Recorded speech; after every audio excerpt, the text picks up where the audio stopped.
Fellow dear friends, this broadcast, this moment is to whom it may concern. I don't have much time to waste, but I have to give it to you raw, the way it is coming out, and you have to ponder about it.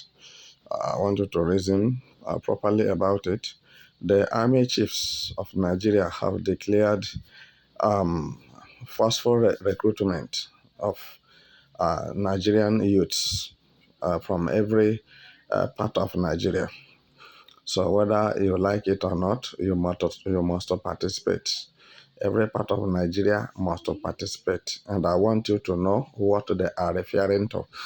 And any part of Nigeria that refuses to participate in the forthcoming military recruitment in Nigeria, start from this month to 2025 January, shall be seen to be terrorists and bandits who never dream well or mean well for Nigerians' progress.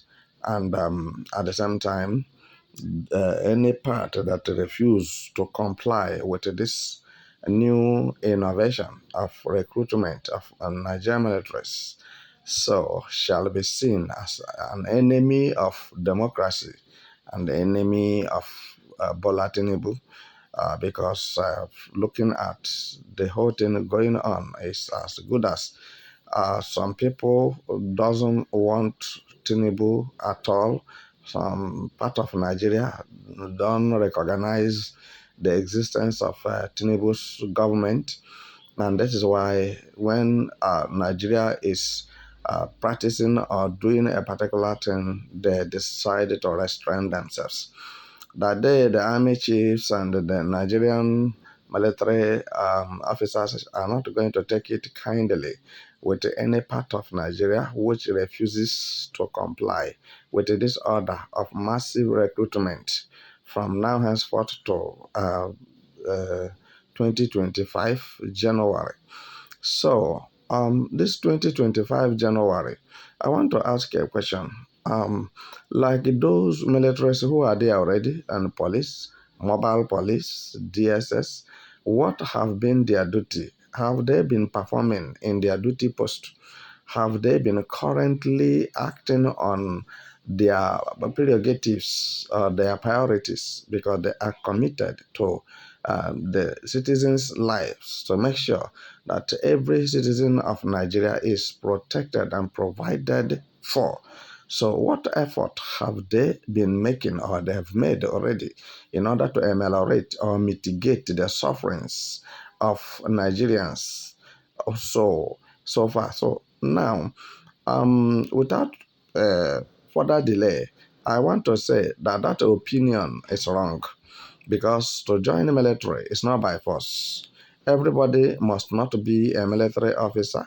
Everybody must not be a police officer in Nigeria. But I know that something is stinging them from behind and on their inside, because they are seeing the downfall of Nigeria, and they have seen the collapsing of Nigeria, that nothing can make Nigeria to be on its feet anymore. And will be no any place called Nigeria anymore, because they are the contributory factors to the downfall of Nigeria. And they want to use wit and witty to cover their faces that was full of bruises of shame and disgrace, because it is quite appalling that a country or a giant of Africa, that they cannot produce soldiers that can be able to protect the citizens and at the same time secure their livelihoods. And the government of the day is busy paying ransom for the adopted people. And most of the time, those who are being kidnapped will be killed after the bandits have collected the ransom. So, is it not quite unfortunate to have such people as a backbone, to have such people as the protectors, or the call it the security forces of the particular country, a country that the security forces cannot perform, a country that the military let me say that the militaries are not in that country. Let's take it that way. There's no military in Nigeria. There's no military in Nigeria. Also, there's no government in Nigeria. So let's just look into this matter seriously, because when you watch very well on what is going on in Nigeria, you will discover that Nigeria have completely lost their respect, their dignity, their names, their famosity, and fidelity. Whatever you can mention, Nigeria doesn't have a good record, don't have a good reputation before the international community because of this singular act of covering and concealing evil of bandits, ethnic cleansing, raping, and kidnapping, and paying for negotiating with bandits and terrorists, and funding terrorists and bandits, making sure that they have proper sophisticated ammunitions in order to incapacitate the competent hands of Nigerian militaries. And this is why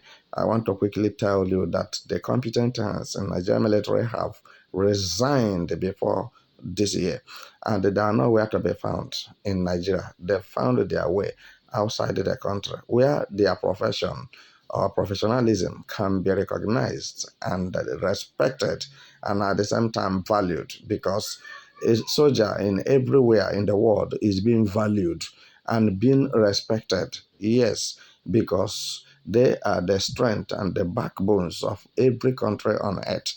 But Nigeria's own is an Athenians. Nigerians military and Nigeria police, they don't have backbone. Their backbones are straw. So, and this is why anything can just happen any moment, and there will be no sorry and there's no remorse. Because if there's iota of remorse, I bet you that all the bandits in Nigeria will have been in the Kirikiri maximum prison, either in Lagos or in Kuje, Abuja. So, but you can see that the law have no strength, and you can see that the constitutional immunity in Nigeria is completely dead. You can see that there's no equity, there is no justice, there's no fairness, there is no transparency, and there's no accountability. So, provided that they can share money within themselves, so forget about it as a common man in the street, because the Nigerian security made up of soldiers, police, DSS, and MOPOs, they are only men and diverted to politicians. Politicians have shared them so that they and their family can be protected. So you, an ordinary citizen, can die. It's none of their business. And this is what I'm saying. Now, if you are going on massive recruitment of soldiers between this September and January 2025, so of what use, and what have you done with the one you are having already on your hand? What is your proactiveness? What is your legacy? What is that you have achieved? Let's tell ourselves the truth. Let's stop deceiving ourselves.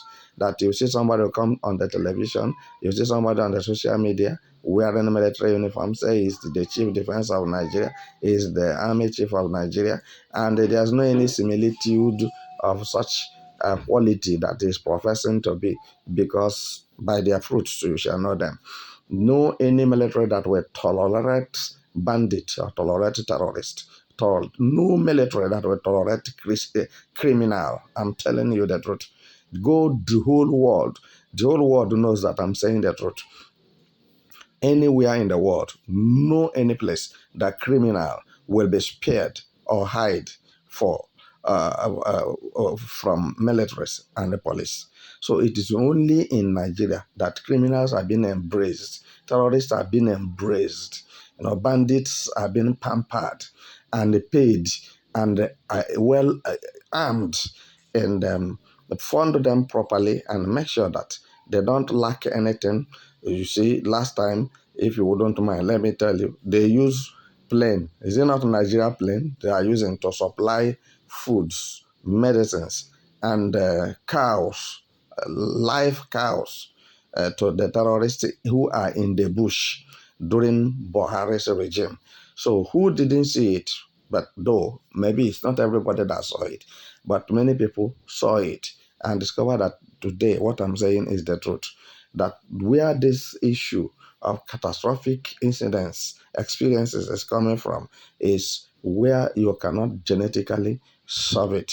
Because when you look at the perspective of what is happening in Nigeria, then you will see the performance at the same time, because your perspective determines your performance.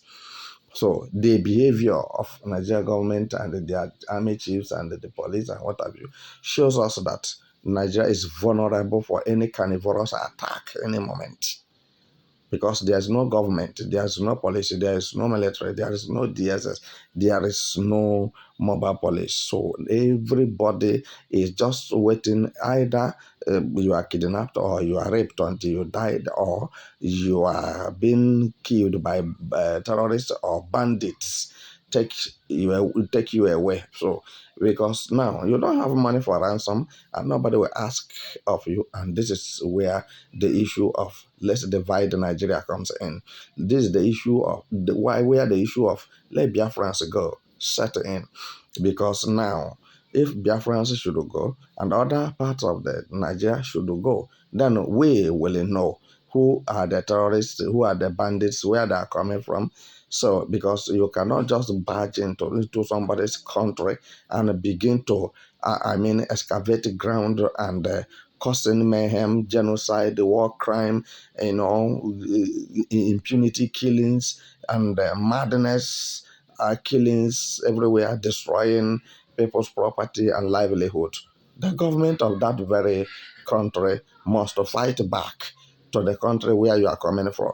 And you must be apprehended and be given what you are supposed to give as a detriment to your silly attitude. So, but it is only in Nigeria it's being condoned. And if you peradventure catch a bandit or a terrorist and you harm him or you injure him or anything happen to him, then the Nigeria government will order for your arrest to come and explain why you catch terrorists, why you wounded bandit.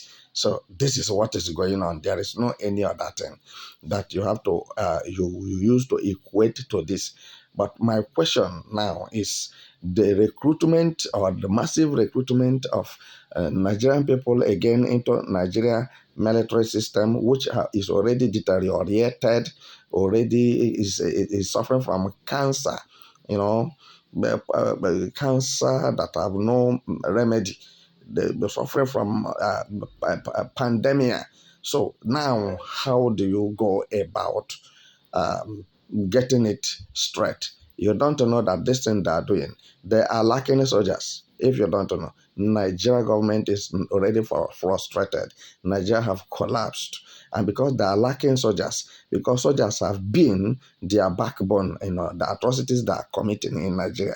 Because when they commit it, the soldiers and police are there to back them up. But today, some police and soldiers are resigning at will, and there's no any law that stops you as a soldier if you want to resign, that you shouldn't resign, or a police, because of the dastard acts and the illegitimate government and the bad governance that is going on in Nigeria. When you talk of bad governance, it comes with a lot of evil. It can be genocide, it can be war crime, it can be hunger, it can be nonchalant attitude like the terrorists and the bandits are being pampered. It can be anything evil. And when you talk of bad governance, and bad governance is what Nigerians are going through. But the major question now is, what is the difference, or what is going to be the difference between the incoming massive recruitment of soldiers in Nigeria and what is going to be the difference between those incoming ones and the ones that are already on ground there? So that is the question. And who are these people that will volunteer to come into the recruitment? Is it not Al Qaeda, Boko Haram, is WAP, ICC? So Nobody will checks anything. Nobody calculate anything. Nobody minus anything. So no checking, no balance. Everything is just free will in Nigeria. So then think of how it is going to be, how 2025 is going to be if Nigeria still remain one till 2025. Think of how terrorism and bandits are going to spread in every corner and corner, because what they're trying to do is to make sure that jihadist war is successful. And those they call infidel, that is, when you say infidel, according to them, is those who doesn't know God, that are completely removed out of Nigeria. And Sharia law will be introduced and enacted, which is already on in Zamfara, Katsina, Sokoto, Kano, Kaduna, Borno State, Adamawa, Kebbi State, Niger State, and the rest of them. Every part of northern Nigeria is practicing Sharia law. So they don't have law. Sharia is not a law. Sharia is a religious law, a deceptive law. So what I'm telling you this moment, you who is listening to me, take a break for a moment. Ask yourself a question. This country we are living, are we moving forward or we are going backward? What is the hope of a common man? So since when a common man, when he dies, nobody cares. Either by bullet or by hunger. They have come out and demonstrated it. But I told them earlier that demonstration or protesting cannot solve the problem of Nigeria. The problem of Nigeria is addicted, is acute. It is something from the marrow. It does not have a cure. If you must cure Nigeria problem, let me tell you something. You must remove all the Nigerian soldiers, all the Nigerian police, all the Nigerian politicians. Currently, you must pack them one place and bring out new soldiers, new police, new politicians. That is when you will begin to dream of Nigeria becoming good. All right? And you must make sure finally that no single Fulani is found in Nigeria. If you must do this, I bet you Nigeria within 30 seconds will become another country. But since you know that this is the impossible thing to be done, it cannot be done. You can't do it. So how do you expect Nigeria to recover from the incurable pandemic is suffering from? So the one who is ruling Nigeria is not well. Nigeria is not well. Everyone who is claiming to be the head in Nigeria is not well, because their sickness is from their brain. People who don't reason well, people who don't calculate well, people who don't care about human life and their properties, people who believe in vandalism and destruction of lives and properties. So tell me how you are going to make Nigeria better tomorrow. So massive recruitment or mass recruitment of soldiers and police in Nigeria is going to trigger more killings, more destruction, more violence, more vandalism, and etc. Because what they're trying to tell you now is that they are lacking soldiers, they are lacking, police, because many are resigning as well. So they want to fill the gap and make it more, increase it geometrically, so that their activities can be carried out successfully anywhere they go, anytime, any moment they want to carry out their assignment. Don't forget that you must be on your guard. Don't forget that self-defense is not a crime. Don't forget that self-determination is not a crime. And for this reason, Biafrans have decided that come shine, come rain, they shall be on their feet, transmitting until God granted their petition, because God definitely will grant their prayers for them to become a nation, a sovereign nation, so that this issue they have been suffering from for many decades now can be stopped and at the same time tackled once and for all. So I leave you here, my dear listeners. Till we meet again, bye for now.